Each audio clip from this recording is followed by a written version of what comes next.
Hello' everyone, কি খবৰ? আপোনালোকৰ খবৰ নিশ্চয় সকলোৰে ভাল। ৰিটাছ মিনি ব্লগলৈ আপোনালোক সকলোকে স্বাগতম জনাইছোঁ।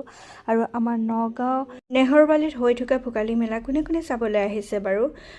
আমিও গৈছিলোঁ চাবলৈ কাৰণে। ইমানেই ভাল লাগিছে নহয় এইবাৰ মানে যিখিনি মানে আমাৰ ট্ৰেডিশ্যনেল বস্তুখিনি যিখিনি আমাৰ গাঁৱত আজি ডেটত নোহোৱা হৈ পৰিছে। আৰু এয়া হৈছে ম'হৰ যুঁজ। আমাৰ বছৰ ধৰি এই ম'হৰ যুঁজখন হৈ আহি আছে আৰু ইয়াতে তেওঁলোকে অলপমান দেখুৱাবলৈ চেষ্টা কৰিছে। আৰু এয়া হৈছে চোতালত গৰুৱে মৰণা মৰা আৰু এয়া দাৱনীয়ে পথাৰত ধান কাটা আৰু এইটো হৈছে চাঙিঘৰ। মানে এই সকলোবোৰ তেওঁলোকে উপস্থাপন কৰিছে ইমান সুন্দৰকৈ। মানে যিহেতু আজিকালি এই পৰিৱেশবোৰ গাঁৱতেই নোহোৱা হৈ পৰিছে, গতিকে তেওঁলোকে দেখুৱাবলৈ চেষ্টা কৰিছে। খুবেই ভাল লাগিছে।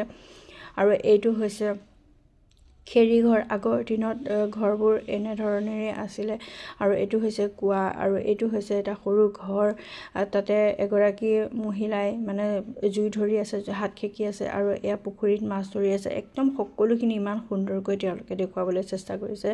আৰু সঁচাই মেলাখন মানে খুবেই ভাল লাগিল। আৰু আপোনালোকে কোনে কোনে গৈছে বাৰু? আৰু এয়া সকলোখিনি চাই মেলি লৈ ইয়াতে দেখিলোঁ চবেই ফটো উঠি আছে। আৰু আমিনো ফটো নুঠাকৈ কেনেকৈ থাকোঁ, সেই গতিকে আমিও ফটোকেইখনমান উঠি ল'লোঁ। ফটোকেইখনমান উঠি লৈ তাত যিহেতু মেলা হৈ আছে, সেয়া মেলাও অলপমান চালোঁ। চাই কৰি লৈ আকৌ এয়া মাংস পোৰা দেখিলেতো থাকিবই নোৱাৰোঁ, গতিকে মাংস পোৰা ওচৰলৈ গ'লোঁ আৰু মাংস পোৰা ল'লোঁ, খালোঁ। খাই কৰি লৈ ঘৰলৈ আহিলোঁ। কিন্তু মাংস পোৰা খাওঁতে ভিডিঅ' কৰিবলৈ সময় নহ'লে মানে পাহৰি থাকিলোঁ। সেয়া ভিডিঅ' কৰিবলৈ নহ'ল যিহেতু ফটোকেইখনমান মাৰি থৈছিলোঁ, তাকে আপোনালোকক ফটোকেইখনকে দেখুৱাইছোঁ। আৰু আজিলৈ আহিছোঁ, বাই। নতুন এটা ভিডিঅ'ত আকৌ লগ পাম।